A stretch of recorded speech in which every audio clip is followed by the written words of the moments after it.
Les pido por favor que abran su Biblia en Eclesiastés capítulo 3.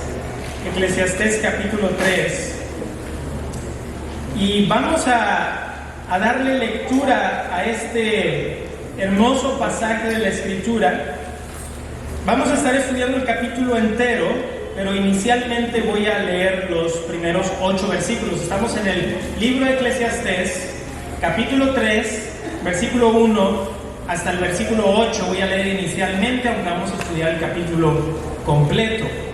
Dice la Escritura así, dice la palabra de Dios: todo tiene su tiempo, y todo lo que se quiere debajo del cielo tiene su hora. Tiempo de nacer y tiempo de morir, tiempo de plantar y tiempo de arrancar lo plantado, tiempo de matar y tiempo de curar, tiempo de destruir y tiempo de edificar, tiempo de llorar y tiempo de reír, tiempo de endechar y tiempo de bailar, tiempo de esparcir piedras y tiempo de juntar piedras, tiempo de abrazar y tiempo de abstenerse de abrazar, tiempo de buscar y tiempo de perder, tiempo de guardar y tiempo de desechar, tiempo de romper y tiempo de coser, tiempo de callar y tiempo de hablar, tiempo de amar y tiempo de aborrecer, tiempo de guerra y tiempo de paz. Gracias te damos, Padre Celestial, porque todo tiene su tiempo y todo tiene tu tiempo. Es tu tiempo, no es nuestro. Y te rogamos, Padre Celestial, que nos des de tu gracia para este tiempo que tú nos has dado para estudiar este pasaje, que lo hagamos de una manera que te honre, Señor, que te glorifique, Señor, que nos edifique, Señor, y que proclame a nuestro precioso Salvador Jesucristo. Es en su nombre que pedimos estas cosas. Amén. Amén. En una ocasión, el famoso escritor Ernest Hemingway dijo que todos los mejores títulos de las novelas, de los libros, vienen de Eclesiastés. Y en una ocasión le preguntaron: oye, ¿cuál va a ser el título de tu próximo libro? Y dijo: no sé, porque todos los mejores títulos ya los han tomado, están en el libro de Eclesiastés.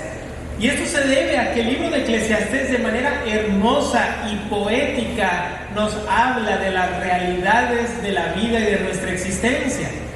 Y en los últimos predicaciones que he tenido el privilegio de estar enseñando sobre este libro, nos hemos dado cuenta que el predicador, es decir, Salomón, el autor de Eclesiastés, está siendo muy honesto para decirnos las cosas que muchas veces nos gusta ignorar o que a veces no las pensamos, pero Él las quiere poner de frente delante de nosotros y decirnos: así son las cosas. La vida es vanidad y debes de vivirla para Dios. De lo contrario, la vas a desperdiciar. Salomón es honesto y quiere que nos detengamos a reflexionar sobre la vida. Y en esta sección, en el capítulo 3, hermanos, vamos a ver varios consejos que Salomón nos da para vivir la vida debajo del sol. Nos va a exhortar a conocer los tiempos de Dios, a vivir a la luz de la eternidad y a confiar en el juicio de un Dios justo y soberano. Así que primeramente, hermanos, vamos a ver como primer punto: reconoce los tiempos de Dios. Reconoce los tiempos de Dios. Hermanos, los primeros 8 versículos que acabo de leer contiene algunos de las... es una de las secciones más conocidas del libro de Eclesiastés, y comienza con una enseñanza que nos va a ayudar a entender todo el capítulo 3, y la enseñanza está en el versículo 1: todo tiene su tiempo y todo lo que se quiere debajo del cielo tiene su hora. Vemos aquí que de manera poética, a través de la repetición, el predicador, es decir, Salomón, nos dice que todo tiene su tiempo y su hora. Y en los próximos versículos encontramos un total de 14 pares de cosas, en los próximos 8 versículos, por las que nos van a llevar por las diversas actividades de la vida humana. Por ejemplo, el primer par de cosas, tiempo de nacer y tiempo de morir, nos habla del principio y del final de la vida. Luego vamos a ver 3 pares que hablan sobre la creatividad y la destrucción, 2 pares sobre las emociones humanas, 2 pares sobre la amistad y enemistad, 2 pares sobre las posesiones y termina con 4 pares de cosas sobre actividades varias de la vida humana. Entonces el predicador comienza asegurándonos que el tiempo de nacer y de morir es uno que ha sido escogido por Dios. Hermanos, ninguno de nosotros escogió el tiempo de su nacimiento.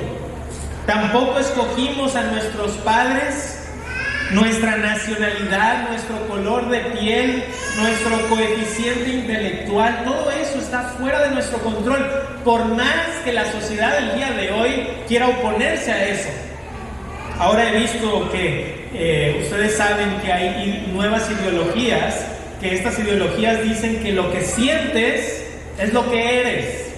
Entonces hay personas que ahora dicen, es que mira, yo no me siento mexicano.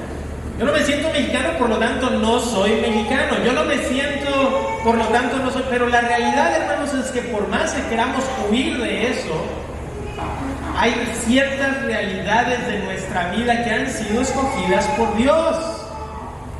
Y el tiempo de nacer fue escogido por Dios. ¿Alguno de ustedes pudo escoger en qué fecha nació? ¿En qué siglo nació?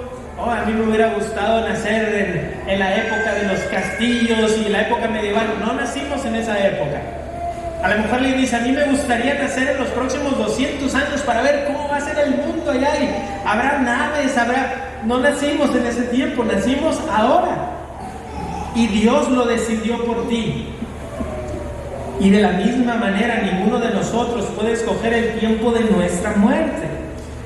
Indudablemente podemos prepararnos para la muerte, pero no escoger el tiempo específico. Y por más que los seres humanos se quieren sentir en control de eso, sabemos que al final,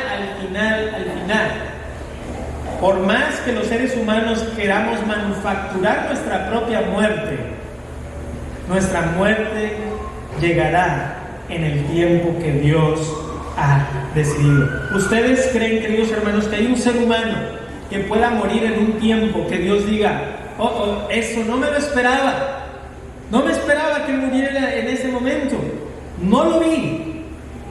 No, Dios lo sabe y Dios lo permite. Ahora, en los versículos 2, 3 y 4 nos habla, por ejemplo, de plantar y arrancar, matar y curar, destruir y edificar, llorar y reír, endechar y bailar.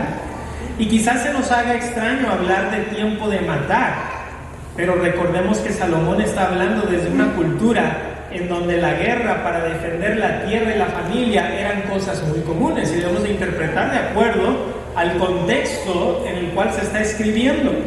Incluso muchos de nosotros el día de hoy estaríamos de acuerdo con el principio de la defensa propia, por ejemplo. Y después, cuando se nos habla de destruir y edificar, pues para poder edificar algo, muchas veces, ¿qué se tiene que hacer primero? Se tiene que destruir otra cosa. Quizá algunos de ustedes hayan comprado algún terreno, algún lugar, quieren construir algo, pero ya hay algo ahí. Y para poder construir eso que tienen planeado, primero tienen que destruir otra cosa. Ahora, también entendemos, hermanos, que hay tiempos para llorar, para endechar, para reír y para bailar. Recordemos que incluso Jesucristo lloró frente a la tumba de Lázaro, hermanos. Entonces hay tiempo. Y muchas veces me parece que los cristianos decimos, no, es que como tenemos la esperanza de vida eterna, no podemos llorar, porque tenemos la esperanza de vida eterna. Pero recordemos, hermanos, que sí tenemos la esperanza de vida eterna, pero que la misma Escritura nos dice todo tiene su tiempo, y que Dios ha puesto en nosotros emociones que son humanas, que incluso el Señor Jesucristo, cuando su amigo Lázaro muere y él está enfrente de esa tumba, y él está discerniendo los terribles efectos que el pecado tiene sobre nuestras vidas y la manera en que la gente alrededor está llorando, el mismo Señor Jesucristo se conmueve dentro de su corazón y llora. En los versículos 5 y 6 se nos habla de esparcir y juntar piedras, abrazar y abstenerse de abrazar, buscar y perder, guardar y desechar. Juntar piedras es probablemente una referencia antigua a preparar el camino para alguien importante, es decir, que se juntaban las piedras y se hacía una especie de camino empedrado o incluso adoquinado para que pudiera llegar una persona. Ahora también sabemos, hermanos, que los abrazos son cruciales siempre y cuando se hagan en el tiempo correcto. Un abrazo en el tiempo incorrecto puede tener efectos adversos. De hecho, hay un proverbio, se los voy a leer yo, es un proverbio bien interesante, se los leo yo, Proverbios 27:14, dice: el que bendice a su amigo en alta voz, madrugando de mañana, por maldición se le contará. Imagínense, o sea, llega una persona de madrugada a bendecir a su amigo, te bendigo, y el pobre amigo quería dormir, ¿verdad? Entonces dice: el que viene de madrugada a bendecir a su amigo en alta voz, por maldición se le contará. Es decir, estaba haciendo algo correcto en el tiempo incorrecto. Muy similar pasó con los amigos de Job, ¿verdad? Los amigos de Job, los tres amigos, no el cuarto, pero los primeros tres amigos, muchas veces dan buenos consejos, pero o están mal aplicados o están en el tiempo incorrecto. Por eso al final de Job, Dios reprende a esos tres amigos y les dice: voy a tener misericordia de ustedes por Job. Hermanos, qué importante es hacer las cosas en el tiempo correcto. Ahora también habla, por ejemplo, allí de buscar y de perder. Hay momentos de nuestra vida en donde debemos perder cosas en lugar de buscarlas, en este sentido, en que habrá momentos en tu vida donde tenemos que deshacernos de aquellas cosas que estorban nuestra vida o incluso nuestro crecimiento, especialmente nuestro crecimiento espiritual. Y guardar cosas es algo bueno, pero ¿qué pasa si nos convertimos en acumuladores? ¿Han visto algunos de ustedes alguna de esas series de televisión en donde vienen a la casa de un acumulador y que quizá empezó coleccionando libros y revistas y al final no se puede ni siquiera entrar, de tal manera que la persona en la cama no tiene ni espacio para dormir y en el lugar en donde está durmiendo es un lugar peligroso porque se le pueden caer los libros encima y son tantos libros que hasta podría quedar ahí sepultada? Imagínense. Entonces, guardar cosas, hay tiempo para guardar cosas, sí, pero también hay tiempo para desechar. Y lo que Salomón nos está diciendo es: tienes que ser sabio para discernir los tiempos. Versículos 7 y 8 nos hablan de romper y coser, callar y hablar, amar y aborrecer, y termina con tiempo de guerra y tiempo de paz. En la cultura antigua, romper y coser era parte muy común de la vida cotidiana, pues la única manera de, por ejemplo, hacer una túnica era cortando otros pedazos de túnica. Entonces esto de romper o de cortar y volver a coser, también está diciendo Salomón: hay tiempo para eso, hay tiempo para eso. Muchas personas el día de hoy hacen alarde de decir lo que piensan.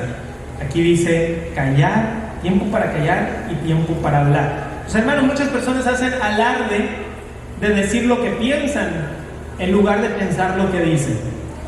Y definitivamente, como cristianos, es mucho mejor pensar lo que digo en lugar de simplemente decir lo que pienso. Hay tiempo para hablar, pero hay tiempo también para guardar silencio. De hecho, Proverbios 17:28, se los leo, dice: aún el necio cuando calla es contado por sabio, el que cierra sus labios es entendido. Hay tiempo para hablar, pero también hay tiempo para callar. Y Salomón nos dice: se necesita sabiduría. Y ahorita nos va a hablar un poquito más de cómo poder saber cuándo es el tiempo de qué cosa. Hermanos, aunque Salomón escribió esto hace cientos de años, seguimos viviendo en épocas de guerra, y de paz. El día de ayer me desperté con la noticia de un ataque, todos lo vimos, ¿verdad? El ataque de drones de la República Islámica de Irán a Israel. ¿Y qué empezó a leerse en el internet? ¿Será que viene la tercera guerra? ¿Será que el Medio Oriente entrará en una guerra o eso se va a quedar ahí? Y empiezan las especulaciones. Hay tiempos de guerra, hay tiempos de paz, desde entonces hasta el día de hoy. Y hermanos, muchas veces el problema con nuestra vida es que no logramos discernir los tiempos. Cuando estaba en la secundaria, fui a una librería cristiana y vendían un librito de color morado que todavía tengo, y este librito era como para jóvenes, para adolescentes. Entonces tenía muchos dibujitos, eran como tiras cómicas pero cristianas, o sea, tenían algún mensaje. Y me acuerdo de uno porque mientras que casi todos eran más graciosos, pero eran sanos, ¿verdad? No tenía nada, tenía una audiencia de adolescentes creyentes, pero había uno que estaba muy serio, era muy serio, muy solemne, pero irónico. Y había en esta como caricatura, el dibujo, había un joven en una tumba, y el joven decía: aquí yace un cristiano que pasó la primera parte de su vida planeando lo que haría en la segunda, y cuando llegó a la segunda parte de su vida, todo lo que hizo fue lamentar lo que no hizo en la primera parte de su vida. Y como un adolescente lo sentí, ¿verdad? Y dije: esto puede ser mi vida. Que toda la primera parte la piense diciendo: ay, cuando sea grande, y cuando esté grande diga: ay, si fuera de nuevo joven, y nunca logro disfrutar del tiempo. Hermanos, todo tiene su tiempo. Muchas veces nos encontramos insatisfechos con lo que tenemos, pensando que estamos a punto de ser felices. Y les voy a decir algo que dije hace algunos meses, se los repito. Pero muchas veces pensamos así, ¿verdad? Joven promedio dice: cuando sea mayor de edad seré feliz, que finalmente podré salir de la casa de mis padres, tomar mis propias decisiones. Cuando lo hace, oye, cuando termine la carrera seré feliz. Luego, cuando tenga novia seré feliz. Cuando me case, cuando tenga una casa, cuando tenga un carro, cuando tenga un buen trabajo, cuando tenga hijos. No, cuando crezcan. Bueno, cuando se vayan a la universidad, cuando se casen, cuando tengan nietos, seré feliz. Cuando me retire, seré feliz. Y al final, cuando pueda volver a sentirme joven, seré feliz. ¿Y qué pasa? Siempre estás a un paso de la felicidad, pero insatisfecho. Hermanos, ¿qué dice la Escritura? Vamos a 1 Timoteo, capítulo 6, versículo 6. Y recuerden que vamos a regresar rápido a Eclesiastés. 1 Timoteo 6, 6 al 10. 1 Timoteo 6, 6 al 10.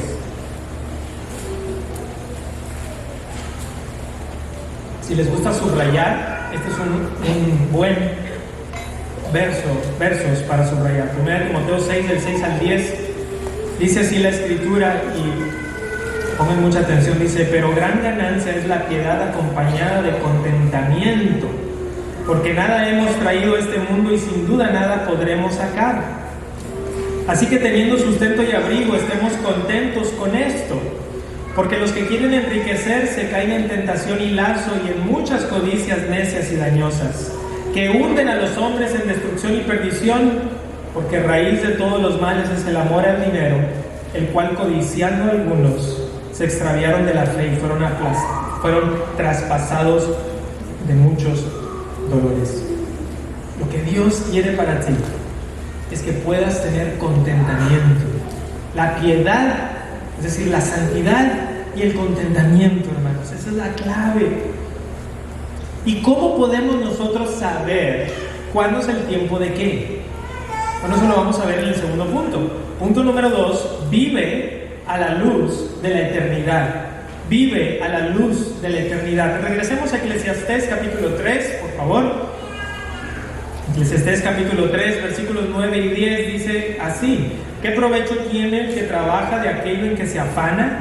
Yo he visto el trabajo que Dios ha dado a los hijos de los hombres para que se ocupen en él.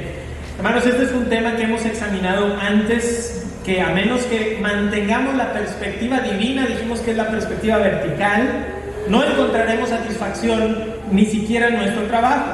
Y miren bien cómo Salomón mantiene que es Dios el que nos ha dado el trabajo. Porque dice ahí, en el versículo 10, yo he visto el trabajo que Dios ha dado a los hijos de los hombres. Es decir, el trabajo proviene de Dios. Y eso lo vemos en Génesis. En Génesis capítulo 3, hermanos, que es la caída del ser humano, lo que aprendemos es que el trabajo no es producto de la caída. Antes de la caída, Dios ya le había dado trabajo a Adán.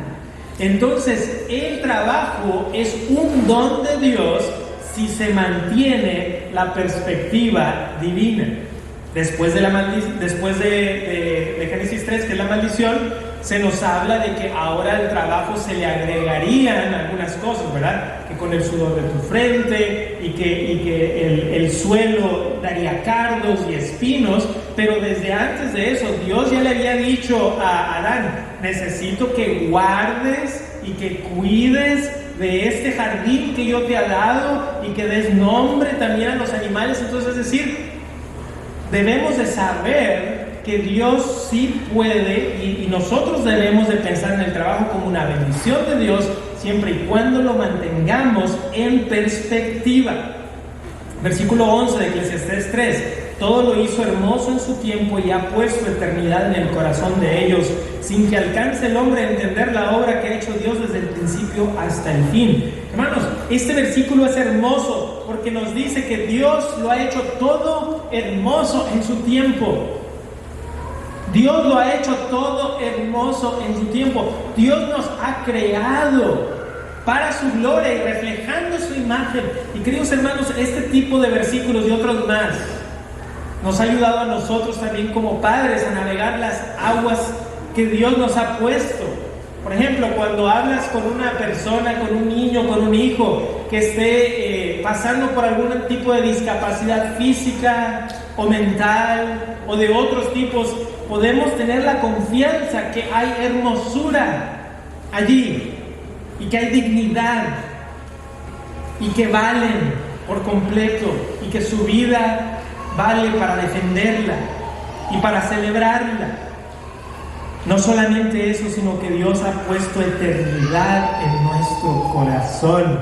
El profesor C.S. Lewis, que fue profesor en la Universidad de Cambridge, autor de varios libros, entre ellos Mero Cristianismo, escribió lo siguiente: no hay gente común y corriente. Nunca has hablado con un simple mortal. Las naciones, culturas, artes y civilizaciones, esas son mortales y su vida es para la nuestra como la vida de un mosquito. Pero son los inmortales con quienes bromeamos, trabajamos, nos casamos, despreciamos y explotamos. Horrores inmortales o esplendores eternos. Entonces, ¿qué dice aquí Lewis? Nunca has hablado con un simple mortal. Dios ha puesto eternidad en nuestro corazón. Y eso es lo que la Escritura nos enseña. Lo estuvimos aprendiendo cuando hablamos acerca del cielo, ¿recuerdan? Que hablamos cómo la Escritura nos dice que este cuerpo que tenemos, este cuerpo se irá a la tumba, ¿verdad? Pero nuestra alma, nuestro espíritu permanece, va a la presencia del Señor, y en la segunda venida de nuestro Señor Jesucristo, aquellos que son del Señor Jesucristo recibirán un nuevo cuerpo como el de Jesús para pasar la eternidad con el Señor.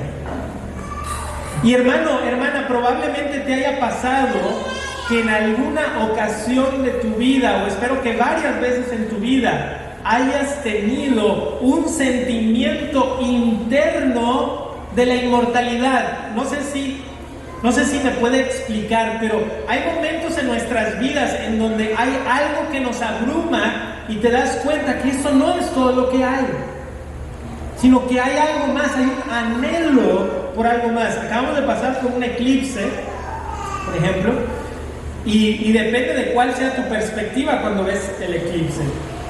Pero yo he escuchado de muchos creyentes que estuvieron ahí en el mero paso, ¿verdad?, del eclipse solar, y en ese momento en el cual se oscurece repentinamente todo a tu alrededor y ves por ahí la luna y el sol y te das cuenta de que eres muy pequeño y dices, hay algo más grande, hay un sentimiento de lo que trasciende, que existe Dios, que solamente un Dios todopoderoso pudo haber creado algo tan increíble, que literalmente, hermanos, si te pones a pensar, un eclipse solar, es increíble lo que está sucediendo en ese momento.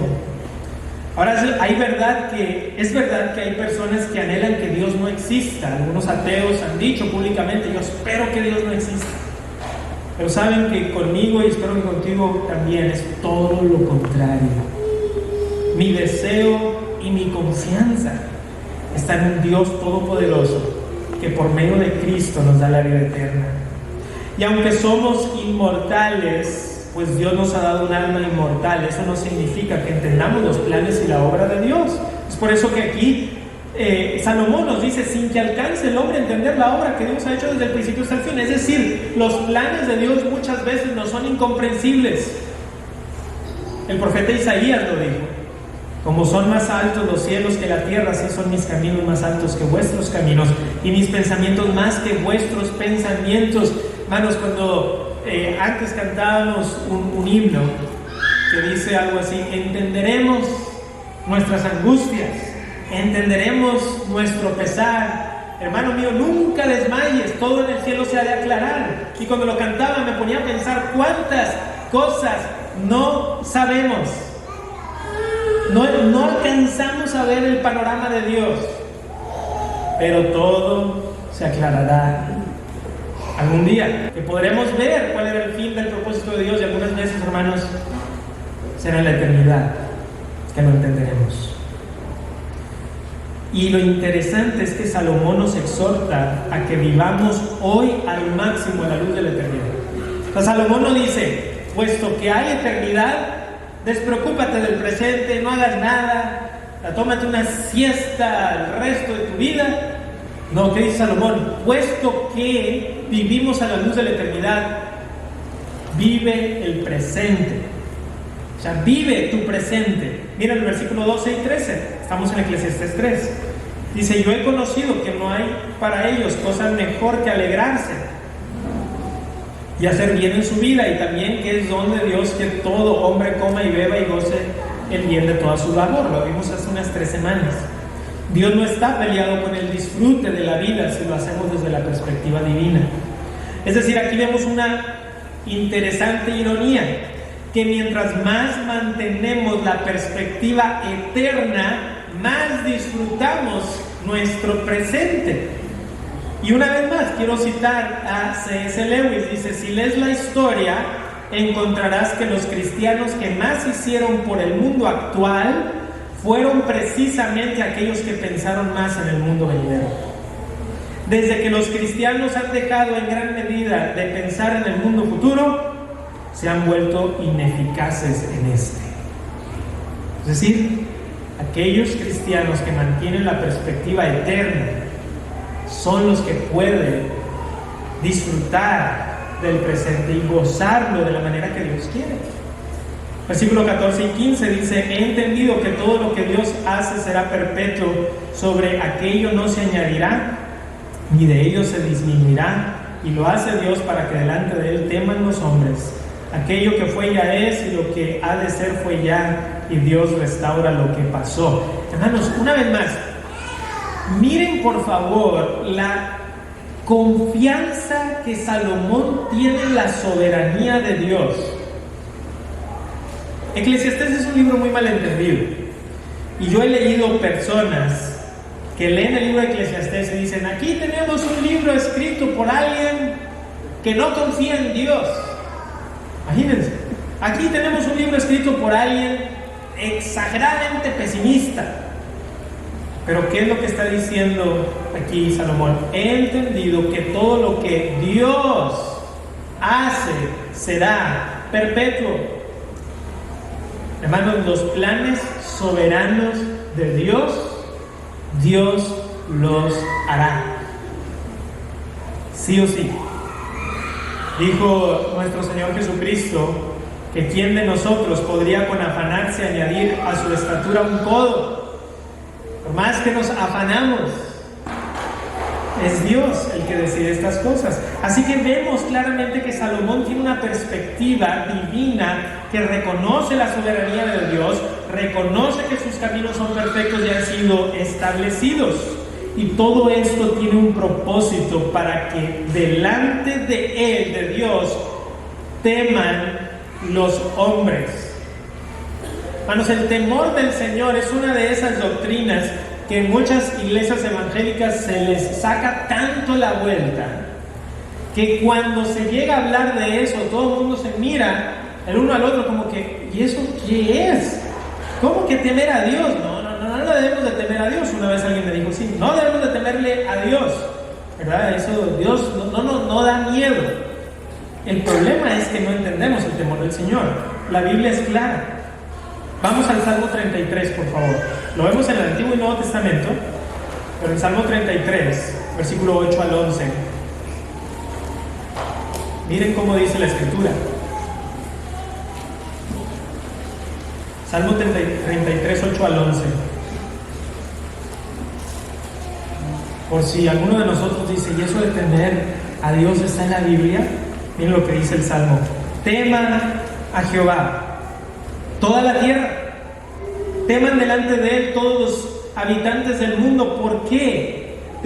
¿Por qué tenemos este temor reverente delante de Dios? Porque es increíblemente poderoso, soberano y santo.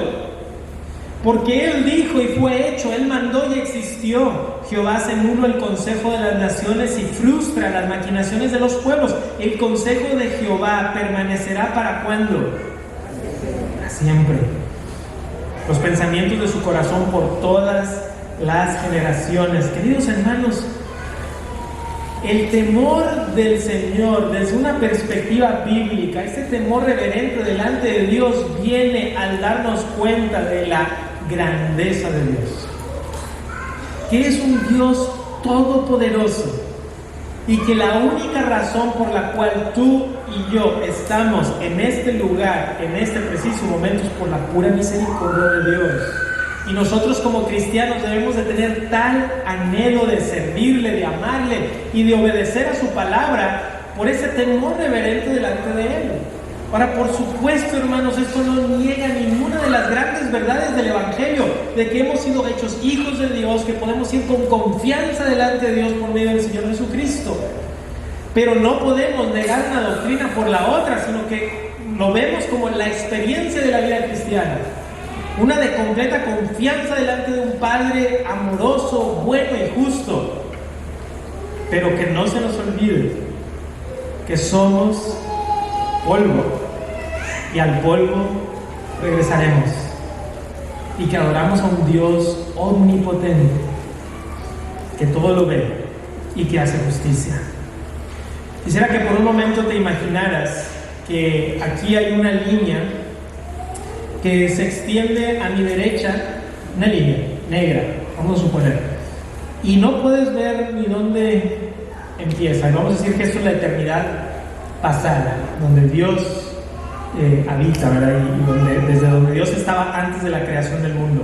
A partir de aquí comienza tu vida, y aquí vas, en algún lugar de la línea estamos, ¿no? Y aquí termina nuestra vida terrenal.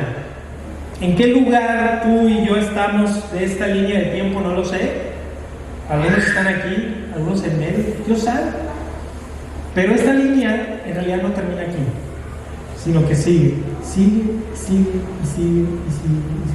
Y la pierdes de vista. No alcanzas a ver ni dónde termina, porque esto representa la eternidad. Y ese es el tiempo que Dios te ha dado. Vive tu tiempo a la luz de la eternidad. No pierdas de perspectiva las cosas. Disfrútalo hoy, ¿sí? Pero ten en cuenta el día de mañana y el creador del mañana. Así que vimos la importancia de reconocer los tiempos de Dios. Segundo, vimos que debemos vivir a la luz de la eternidad. Ahora vamos a ver un tercer y último punto. Vamos a ver punto número 3. Confía en el juicio de Dios.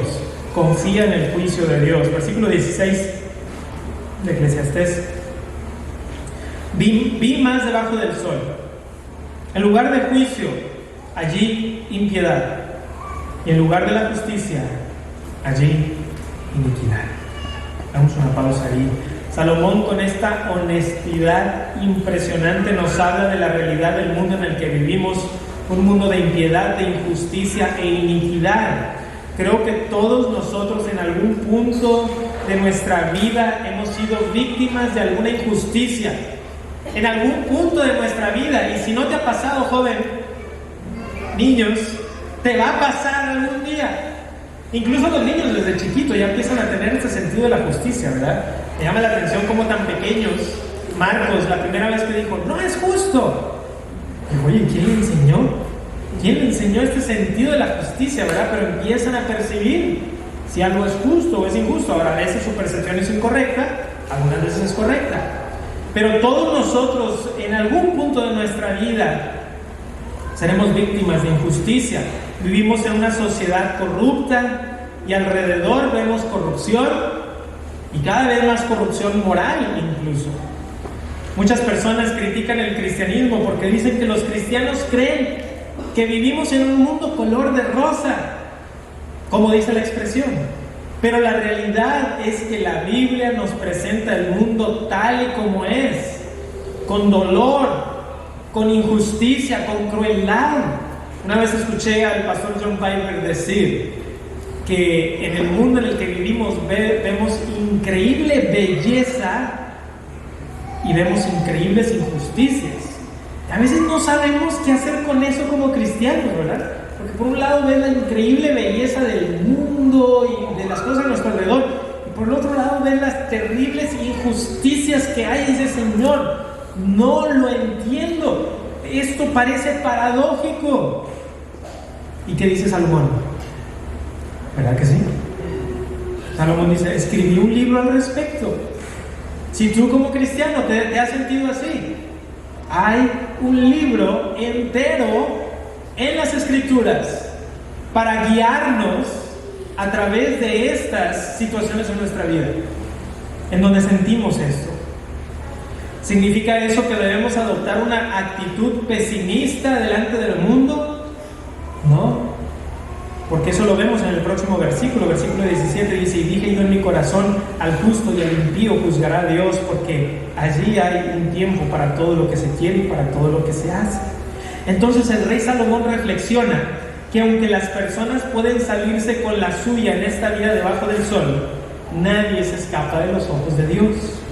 Así lo dice también el proverbista, Proverbios 15:3, los ojos de Jehová están en todo lugar, mirando a los malos y a los buenos. Dios, por lo tanto, juzgará a todo ser humano, tanto justos como impíos. Y el juicio de Dios será perfecto, en donde las obras de todo ser humano serán pesadas.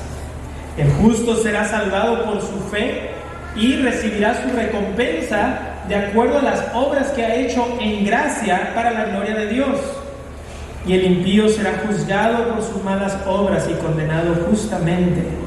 Y la segunda parte de este verso, que acabamos de ver en el versículo 17, nos recuerda que todo tiene su tiempo, incluso el tiempo del juicio. Y muchas personas viven el día de hoy engañando, estafando, haciendo el mal, riéndose de Dios, agitando el puño en contra de Él, pensando, hey, me saldré con la mía. Pero Salomón nos recuerda que todo tiene su tiempo. Y algún día todo ser humano morirá. Y dice la Escritura que está establecido que los hombres mueran una sola vez y después de esto el juicio. Habrán que dar cuentas todos los hijos de los hombres de lo que hicieron en el tiempo que Dios les dio. Versículo 18 y 19, dije en mi corazón es así por causa de los hijos de los hombres, para que Dios los pruebe y para que vean que ellos mismos son semejantes a las bestias, porque lo que sucede a los hijos de los hombres y lo que sucede a las bestias, un mismo suceso es, como mueren los unos, así mueren los otros, y una misma respiración tienen todos, ni tiene más el hombre que la bestia, porque todo es vanidad. Miren, hermanos, que ni siquiera la injusticia se sale de la soberanía de Dios. Aquí vemos que claramente todo esto sucede para que Dios los pruebe y para que vean que ellos son semejantes a las bestias. Salomón es bien directo, ¿verdad? La injusticia nos recuerda que la vida debajo del sol es vanidad y que por lo tanto nosotros debemos vivir a la luz de la eternidad y la gloria de Dios. Y nosotros los seres humanos somos semejantes a los animales en este sentido, que tanto los animales como nosotros moriremos. Y pónganse a reflexionar un momento en esto, queridos hermanos. A menos que Cristo venga primero, nosotros moriremos de la misma manera que muera el más pequeño de los ratoncitos en la faz de la tierra. Así como murió ese pequeño animalito, tú y yo moriremos también. Y dice Salomón, así es, tanto los animales como los seres humanos moriremos. Y dice, ni tiene más el hombre que la bestia, ni tiene más que, no tiene más ventaja, dice Salomón, en ese sentido. No aventajamos a los animales en este sentido, porque tanto ellos como nosotros moriremos. ¿Por qué? Porque todo es vanidad. La vida es un soplo. Versículo 20, voy a leer hasta el 22. Todo va a un mismo lugar, todo es hecho del polvo y todo volverá al mismo polvo. ¿Quién sabe el espíritu de los hombres? ¿Quién sabe que el espíritu de los hijos de los hombres sube arriba y que el espíritu del animal desciende abajo de la tierra? Así pues he visto que no hay cosa mejor para el hombre que alegrarse en su trabajo, porque esta es su parte, porque ¿quién lo llevará para que vea lo que ha de ser después de él? Hermanos, desde la perspectiva debajo del sol, somos polvo, regresaremos al polvo, y esta es nuestra realidad. Desde la perspectiva debajo del sol, esta es nuestra realidad. Ahora, el versículo 21, hermanos, es difícil de entender, porque es un pasaje particularmente difícil de traducir del hebreo al español. Hay algunos versículos en la Biblia. El Antiguo Testamento está escrito en hebreo y algunas porciones en arameo. Y hay algunas porciones del Antiguo Testamento que son particularmente difíciles de traducir, porque el hebreo y el español son diferentes, y este es uno de esos versículos. Pero me parece que lo que Salomón intenta decir es algo así, y voy a parafrasear. ¿Quién conoce el espíritu de los hijos de los hombres que sube arriba y el espíritu del animal que desciende abajo de la tierra?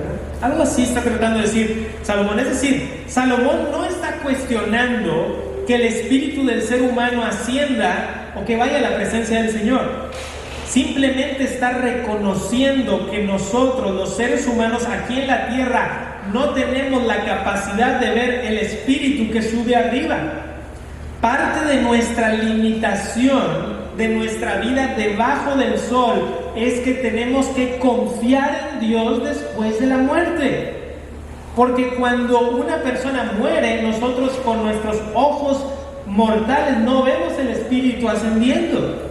Confiamos en lo que Dios está haciendo. También vale la pena comentar que Dios revela la doctrina de manera progresiva. Salomón, cuando escribió esto, no tenía acceso al Nuevo Testamento. Dios está revelando, ¿verdad?, de manera cada vez más completa hasta llegar al libro de Apocalipsis, donde hemos recibido la revelación completa, y nosotros, al tener la Biblia completa, podemos tener toda la confianza de la vida eterna. Es por eso que se escribe un libro como Primera de Juan, en donde Juan nos está diciendo, tú puedes tener certeza de la vida eterna. Así que, hermanos, podemos tener alegría en nuestro trabajo y en nuestra vida confiando en la justicia de Dios y que Él está a cargo de nuestra vida después de muerte. Y en esto yo te quiero animar y te quiero decir, Dios es un Dios justo, Dios todo lo ve, nada que te haya pasado, ni algo malo que haya pasado se sale de los ojos de Dios. Y nada se sale de la justicia de Dios. Nada. Y es por eso que le puedes confiar a ese Dios tu alma. Le puedes confiar tu vida, para que cuando llegue el tiempo que Dios ha destinado para nosotros, para que regresemos al polvo, nosotros podamos decir: pero mi vida está segura en Cristo. Tu vida está segura en Cristo. Si has creído en Él, estás completo y estás seguro. Muchas personas han especulado sobre cómo sería poder ver el pasado, el presente o el futuro. Uno de ellos fue Charles Dickens, que escribió en 1843 una famosísima novela que se llama Un cuento de Navidad. ¿Habrán ustedes visto alguna película? O a lo mejor han leído el libro. El personaje principal se llama Ebenezer Scrooge. ¿Se acuerdan de Ebenezer Scrooge? ¿Verdad? Era un hombre tacaño, era un hombre que no le importaba nada y trataba mal, muy mal, a uno de sus trabajadores que se apellidaba Cratchit. Entonces, de acuerdo a la historia y la imaginación de Charles Dickens, se le aparecen una noche 3 espectros y lo llevan a visitar el pasado, el presente y el futuro. Y cuando lo llevan al futuro, a Ebenezer Scrooge, lo llevan a un cementerio. Y en ese cementerio hay una tumba donde no puede ver de quién es la tumba, pero lo que sí puede ver es que a nadie le importa la persona que está ahí. De hecho, hay personas celebrando que se ha muerto esa persona que está ahí. Y una persona dice: yo voy a ir al funeral de esa persona con darle que me den algo de comer. Si no me dan algo de comer, no voy a ir. Y no iba a haber nadie. Y entonces Ebenezer Scrooge está agitado y pregunta de quién es la tumba. Y finalmente ve: la tumba es de Ebenezer Scrooge. Es su tumba en el futuro. Y entonces él dice: voy a cambiar quién soy. A partir de ahora voy a cambiar mis caminos. Y cuando regresa a la realidad, empieza a cambiar su vida. Pero les voy a decir algo, queridos hermanos. Esta es una historia ficticia. No hay viajes en el tiempo. Tu presente es tu presente. La vida que tienes ahora es la vida que Dios te ha dado. No puedes viajar al pasado, no puedes viajar al futuro. El tiempo es ahora, hermanos. Es el único que tienes. Es el único que Dios te ha dado. La familia que tienes ahora es la única que tienes. El cuerpo que tienes ahora es el único cuerpo que tienes. Queridos hermanos, vivamos a la luz de lo que verdaderamente importa. Reconoce que los tiempos son de Dios. Todo tiene su tiempo. Vive a la luz de la eternidad, disfrutando de lo que Dios te da, discerniendo lo que verdaderamente importa. Y confía en el juicio de Dios y recuerda que toda obra que hacemos es vista por un Padre Celestial que es justo y que todo lo ve. Y que por Cristo, este es el Padre amoroso al que podemos confiar nuestra alma. No somos salvos por obras, somos salvos para obras. Somos salvos para vivir una vida para la alabanza de la gloria de Dios.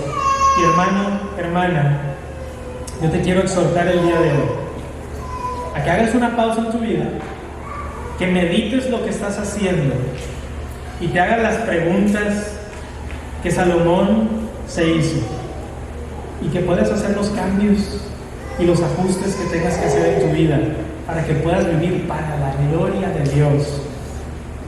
No para tu gloria, no para mi gloria, no para nuestra gloria, sino la gloria de Dios, y que podamos poner las cosas en su lugar y que podamos disfrutar de lo que Dios nos ha dado. Vamos a orar y dar gracias a Dios.